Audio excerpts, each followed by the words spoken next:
What would it take to convince you that the Earth is not a spinning globe? Do you think you could ever be convinced otherwise? Or are you so confident in this cosmology that nothing could change your mind? One of the main differences that pits flat earthers in stark contrast to globe believers is the fact that flat earthers have shown the capacity to consider new information with an open mind, and if necessary, admit that they were wrong. 99% of all modern-day flat earthers were once globe believers themselves, and were subjected to the same mainstream media and public school indoctrination as everyone else. So what allows some to see past their confirmation bias and hinders others from ever even opening their minds to the possibility? There is one key characteristic, one personality trait that is particularly noticeable in flat earthers that is rarely seen in globe defenders. The more you pay attention to people on both sides of the issue, the more blatantly clear it becomes with time. This most obvious difference between those who accept and reject the flat earth is humility. I can already hear the audible groans and see their eye globes rolling back in their sockets, but it's true. The main reason most people reject flat earth is because they lack the humbleness to accept that they might be wrong and cannot temper their egos long enough to truly listen to and fully consider the opposing side. Deep down, they don't want to admit that they may have been duped, and so will continue to double and triple down on debunked explanations rather than opening their minds to new possibilities. Over the past decade, I have spoken with thousands of detractors and watched hundreds of hours of globe apologists making reaction videos to my 200 proofs Earth is not a spinning ball and other presentations. And the main behavior on display, consistently, without fail, is a smug, snarky, sarcastic, superior, holier-than-thou, arrogant attitude. Globe apologists tend to be so sure of their position that they rarely allow an entire sentence to be spoken before interrupting to regurgitate the explanations taught in their third-grade science textbooks. The irony is that myself and other flat earthers are well aware of these explanations and can recite them too. The difference is that we are skeptical and open-minded enough to carefully consider alternative explanations before immediately jumping to such foregone conclusions. Think back to when you were a child first learning all of this. What did it actually take for you to believe in it back then? If you are truly honest with yourself, you first believed it because you were a young child, too naive to know any better, and your parents, teachers, and every other adult around you accepted it as fact. In other words, our initial acceptance of heliocentric cosmology is more the result of argument from authority than from actual sound reasoning. Granted, we are given a few supposed proofs of the globe and told that flat Earth was a mistaken belief of our ignorant ancestors. But the main method of indoctrination is through simple omission. Students are only ever educated about one perspective, one possibility, and told it is the gospel truth. Through centuries of censorship, a wealth of information available on geocentrism and the flat Earth has been systematically silenced and hidden from academia. Well, it's wasted time. Every day I'm not getting through.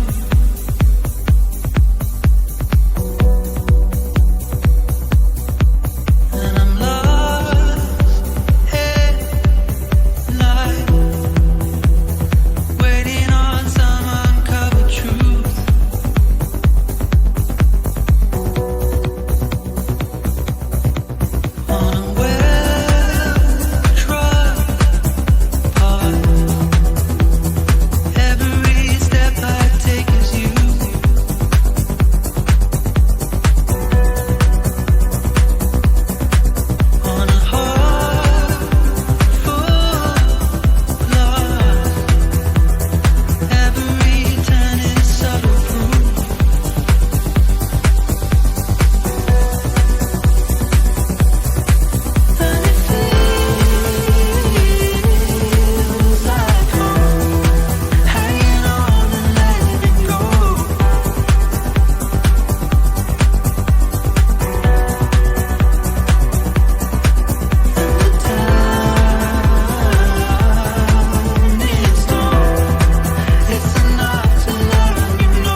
other modern flat earthers, with the help of the internet, have recently brought dozens of incredible books long out of print back into the hands of young minds. The fact of the matter is that if students were given equal school time to study geocentric material as they are heliocentric, the globe would quickly lose its popularity and no longer enjoy its reign as an uncontested consensus cosmology. I have personally been diligently studying geocentrism and the flat Earth for nearly 15 years now. I have read over 100 books and thousands of old newspaper and magazine articles on the subject. I have performed my own experiments and demonstrations to learn from personal experience, and have spoken to thousands of people from all walks of life on the matter. Meanwhile, how many globe believers can say the same? How many of these adamant globe defenders have actually read an entire flat Earth book? How many have read 10? They will usually claim to have done their due diligence in researching flat Earth before rejecting it, but the reality is that none of them have really delved deep or done so with an open mind. You must approach the subject without any bias or preconceived notions, and with the fresh eyes of a child, just like when you first learned the heliocentric globe model. It isn't easy to overcome a lifetime of propaganda. You must honestly humble yourself to the possibility that you have been fooled, and everything you were taught was a lie. Otherwise, even when you look, you won't see. When you listen, you won't hear. When you read, you won't comprehend.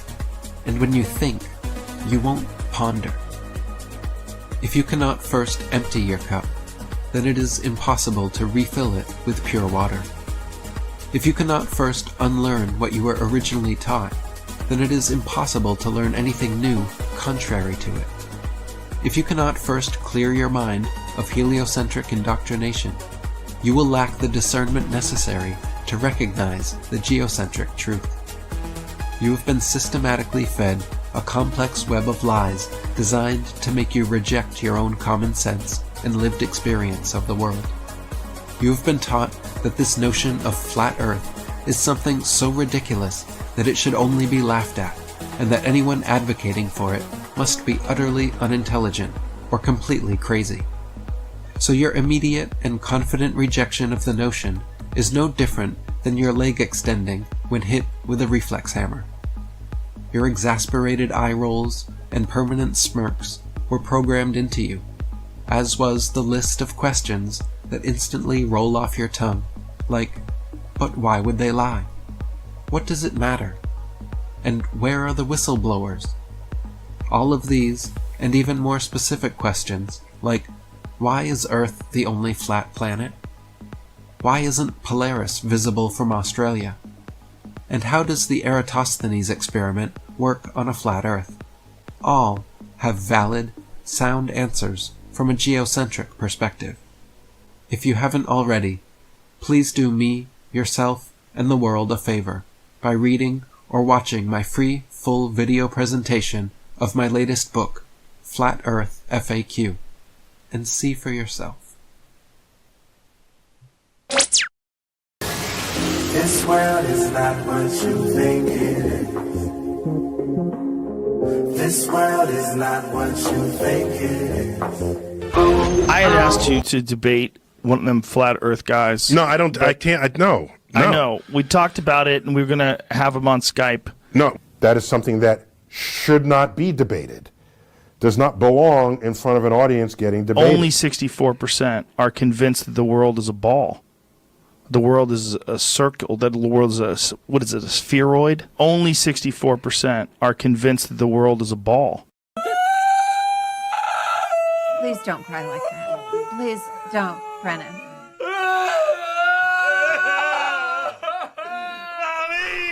In Science Short number 1, we explore how fisheye lenses will cause straight lines to curve when they are near the edges, and how it may allow a straight line to remain straight if it is going through the center. This is an experiment anyone can do for as little as $1 in a cell phone. In this video, we will show some high-altitude balloon videos that use fisheye lenses compared with a few that do not, followed by a clip of the Red Bull jump that shows a good example of movement of the camera to confirm a fisheye lens was being used. The horizon always appears perfectly flat, 360 degrees around the observer, regardless of altitude. All amateur balloon, rocket, plane, and drone footage show a completely flat horizon over 20 plus miles high. Only NASA and other government space agencies show curvature in their fake CGI photos and videos. The horizon always rises to the eye level of the observer as altitude is gained, so you never have to look down to see it. If Earth were in fact a globe, no matter how large, as you ascended, the horizon would stay fixed, and the observer or camera would have to tilt, looking down further and further to see it.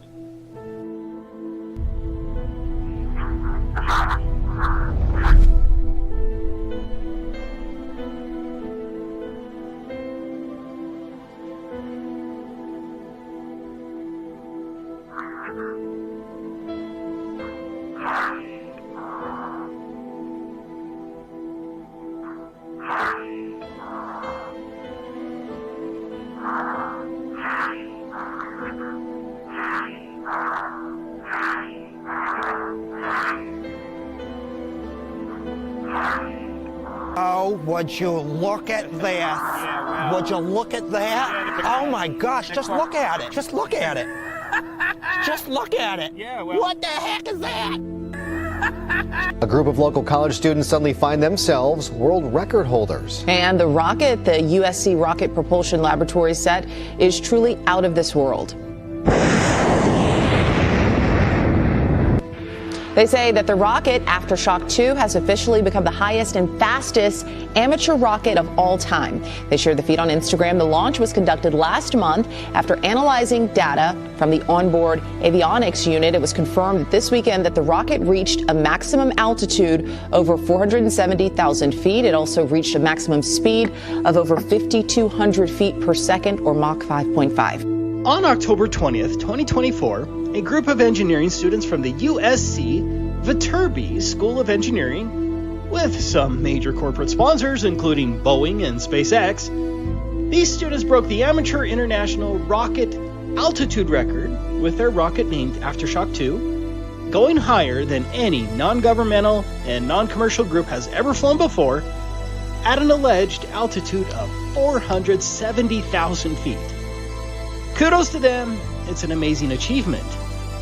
But as you would expect, all of the press release articles regarding the USC event show you fisheye lens stills like this one, that for some strange reason are always used to fake a supposed Earth curvature.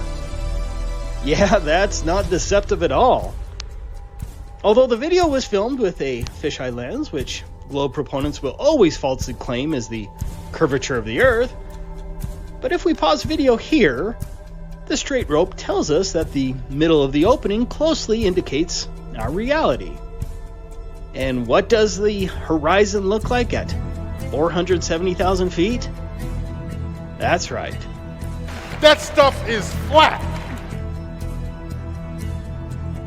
Fisheye lenses will cause straight lines to curve when they are near the edges, and how it may allow a straight line to remain straight if it is going through the center. This is an experiment anyone can do for as little as $1 and a cell phone. And that dude who jumped out of a perfectly good balloon, what's his name? Felix Baumgartner. He would have been about 2 millimeters above the surface of this globe. That's his edge of space jump.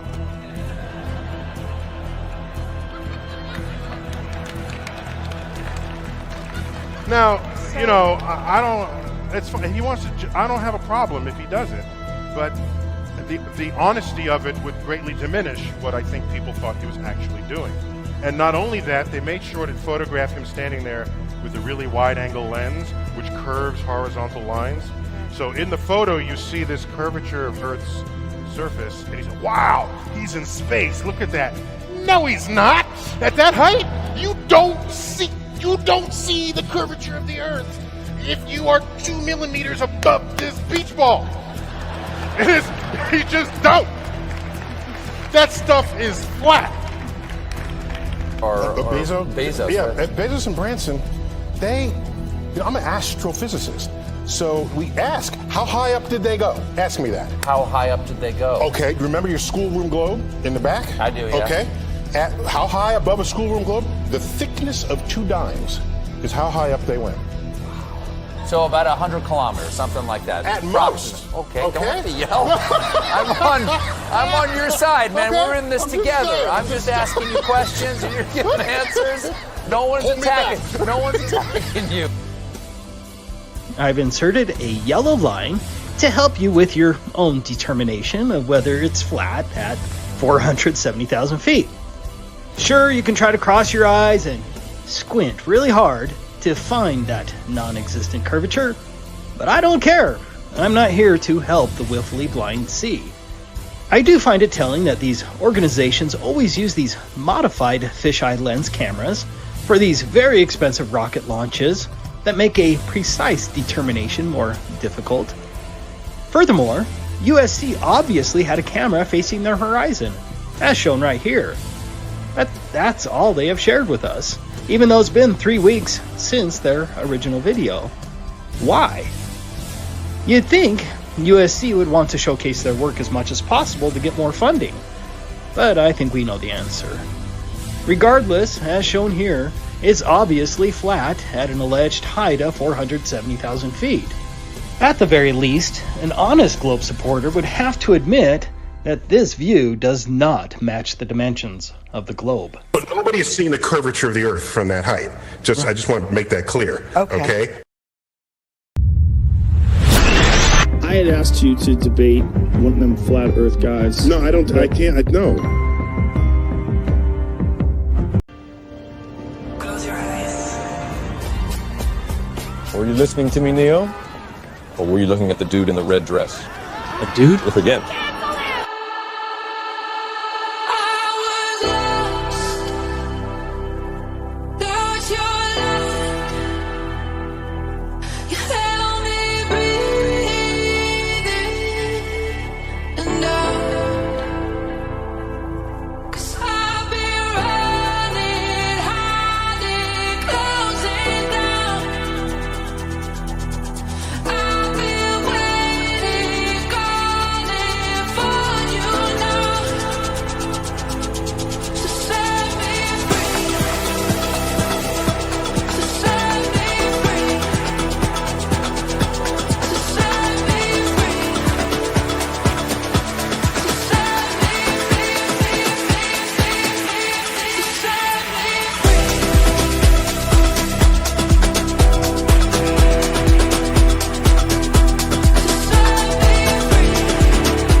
all NASA and other space agencies' rocket launches never go straight up. Every rocket forms a parabolic curve, peaks out, and inevitably starts falling back to Earth. The rockets which are declared successful are those few which don't explode or start falling too soon, but make it out of the range of spectator view before crashing down into restricted waters and recovered. There is no magic altitude where rockets or anything else can simply go up, up, up, and then suddenly just start free-floating in space. This is all a science fiction illusion created by wires, green screens, dark pools, some permed hair, and zero-G planes. If the sky was a vacuum, that would be an availability of volume for the gas we breathe to fill. And fill it must. That's what gas does. It expands in all directions. So the gas we're breathing, which is at pressure, would fill the sky vacuum. Now their response is often to say, well, we have a gas pressure gradient, which is merely a delta of the original question and assertion when you've got a sky vacuum belief. How can you have gas pressure in the first instance without a container? And the answer is you can't. It stands directly in violation of several natural laws. Without the container, there can be no pressure.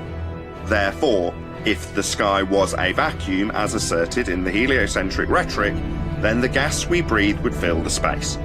Outer space, claimed to be a vacuum, is fake.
Before we break down this little video, do you know that they can project images in the sky without needing a screen? That's right, NASCAR has done it. And well, why don't you just take a look at how it looks?